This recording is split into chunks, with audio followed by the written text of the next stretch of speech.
Haleluya, shalom Bapak Ibu Saudara-saudari yang terkasih dalam nama Tuhan Yesus. Puji Tuhan kita bisa bertemu kembali pada hari ini. Saya percaya hari ini akan menjadi hari yang penuh berkat bagi saudara. Kita sudah melewati ibadah mujizat tadi malam. Bagaimana Tuhan melawat dalam ibadah mujizat. Bagaimana Tuhan berkarya di dalam ibadah-ibadah mujizat kita. Dan saya percaya pada hari ini juga saudara akan mendapatkan mujizat-mujizat Tuhan. Kita adalah umat pemenang. Tuhan mengendaki kita menjadi pemenang-pemenang. Ketika Tuhan berbicara dalam kitab Wahyu kepada gereja, jemaat yang ada di Philadelphia, gereja yang ada di Smyrna, gereja yang ada di setiap tempat-tempat Laodikia, pada akhir setiap perkataan Tuhan kepada mereka, Tuhan katakan barang siapa menang. Karena di dalam perhatian Tuhan, intens Tuhan adalah agar setiap anak-anaknya menjadi pemenang. Tuhan mengharapkan saya dan saudara menjadi pemenang-pemenang. Karena kita lebih dari pemenang.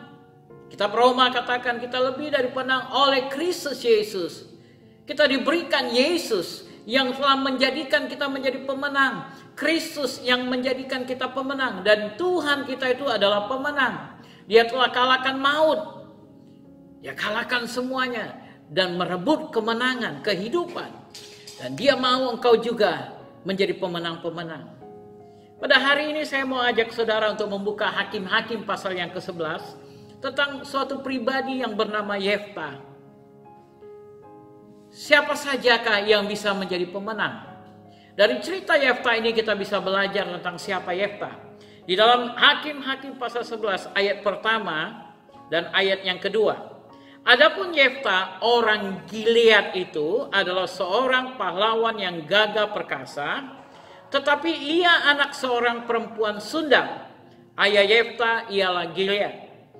Juga istri Gilead melahirkan anak-anak lelaki baginya. Setelah besar anak-anak istrinya ini, maka mereka mengusir Yefta, katanya kepadanya, engkau tidak mendapat milik pusaka dalam keluarga kami, sebab engkau anak dari perempuan lain.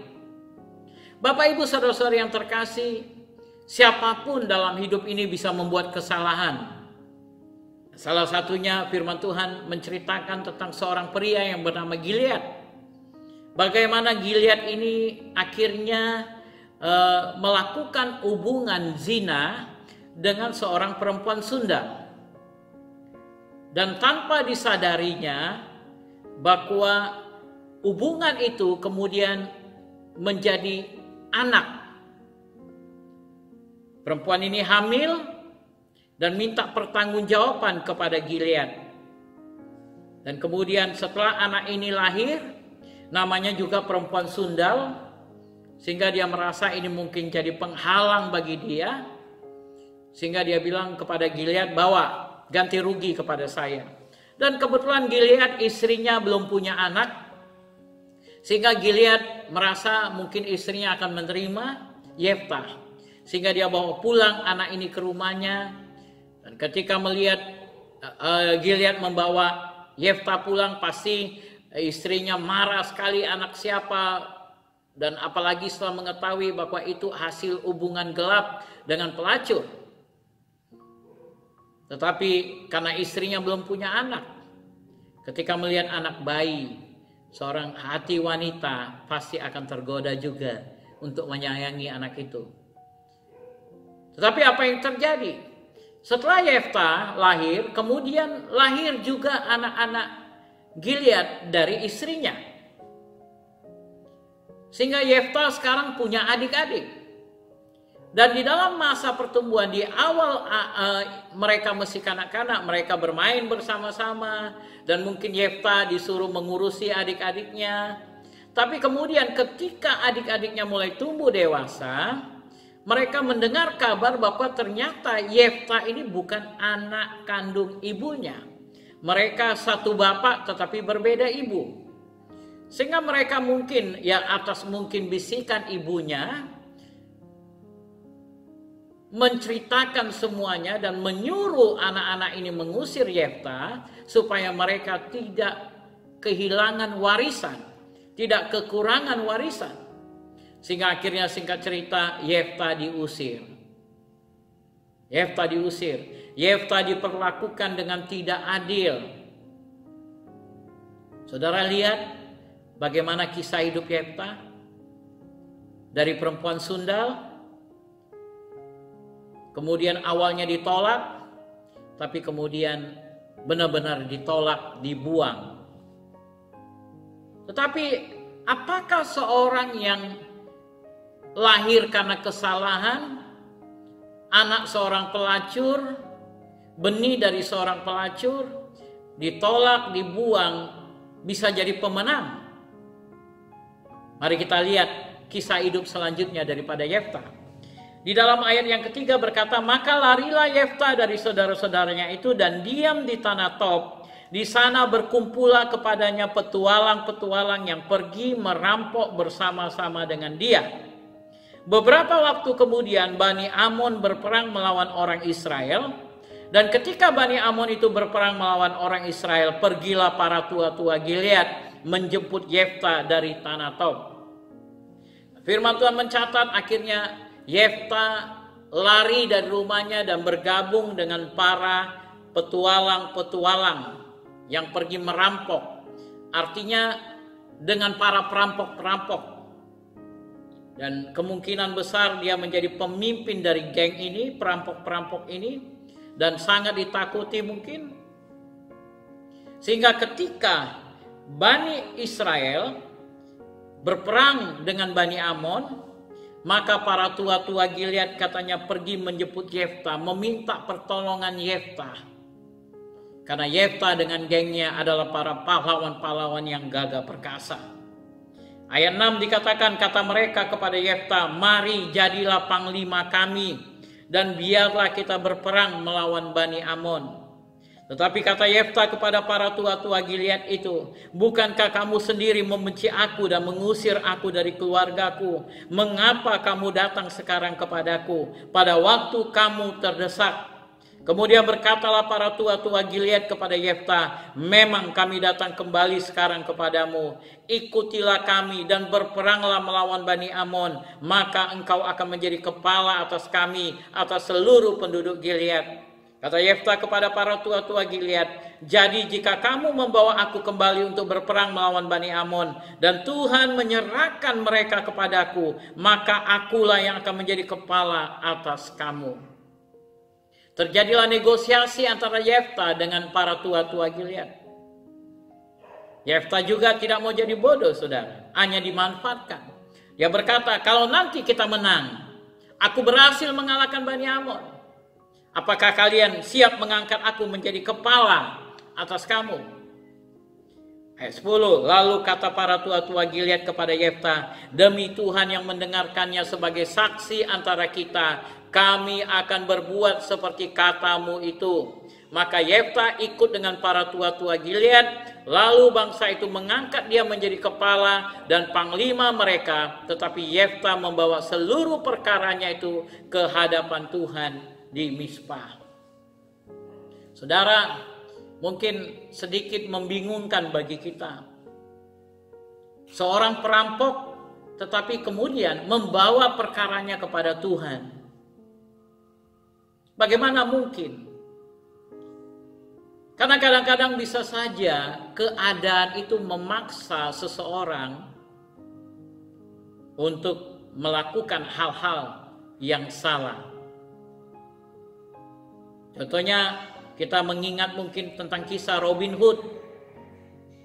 Bagaimana Robin Hood menjadi perampok. Dia rampok dari orang-orang kaya yang lalim, korupsi, kemudian mengambil uangnya dan membagi-bagikan kepada orang miskin. Dan saya percaya bahwa tentu saja ada takut akan Tuhan dalam dirinya. Dan takut akan Tuhan itu ada dalam diri Yefta. Sehingga itu merupakan kesempatan yang Tuhan berikan kepada Yefta untuk bertobat. Dan pertobatan itulah yang kemudian menjadikan dia menjadi kepala, menjadi pemenang. Mungkin Yefta pernah buat janji kepada Tuhan. Tuhan, kalau Engkau pulihkan kembali keadaanku. Dia mungkin pernah marah kepada Tuhan, sempat meninggalkan Tuhan. Tapi dia mungkin berkata, kalau Engkau pulihkan kembali keadaanku, aku akan kembali datang ke rumah-Mu. Dan itulah yang terjadi. Tuhan memanggil dia kembali. Tuhan pulihkan keadaannya. Dia menjadi kepala. Dia menjadi pemenang. Dia mempersembahkan persembahan kepada Tuhan. Dia menjadi pemenang-pemenang. Kalau ini terjadi kepada Yefta yang punya pengalaman-pengalaman yang buruk dalam kehidupannya, kisah-kisah yang sangat mengerikan dalam hidupnya, dan pada akhirnya dia menjadi pemenang-pemenang, maka ini juga bisa terjadi dalam kehidupan saudara. Tuhan juga bisa memakai hidupmu, membuat engkau menjadi pemenang-pemenang. Sekalipun engkau punya latar belakang yang merah seperti Kirmizi, engkau mungkin punya latar belakang yang sangat kotor, sangat jelek, tapi tidak ada yang mustahil bagi Tuhan untuk mengangkat engkau menjadi kepala dan tidak menjadi ekor. Karena tidak ada yang mustahil bagi Dia. Karena anak-anak Tuhan adalah pemenang-pemenang. Dan Tuhan mau engkau menjadi pemenang-pemenang. Tuhan melihat Yefta, sekalipun dia terbuang, tapi dia tidak tergeletak. Dia tetap menjadi pemimpin. Saya yakin dia menjadi seperti Robin Hood. Dan Tuhan melihat apa yang dilakukannya. Tuhan mengingat dia. Maka Tuhan pulihkan keadaannya. Sama seperti apa yang terjadi kepada orang-orang yang menyertai Daud dalam memimpin di bait suci. Mereka diteliti terlebih dahulu, diselidiki hidup mereka. Ternyata mereka adalah pahlawan-pahlawan gagah perkasa.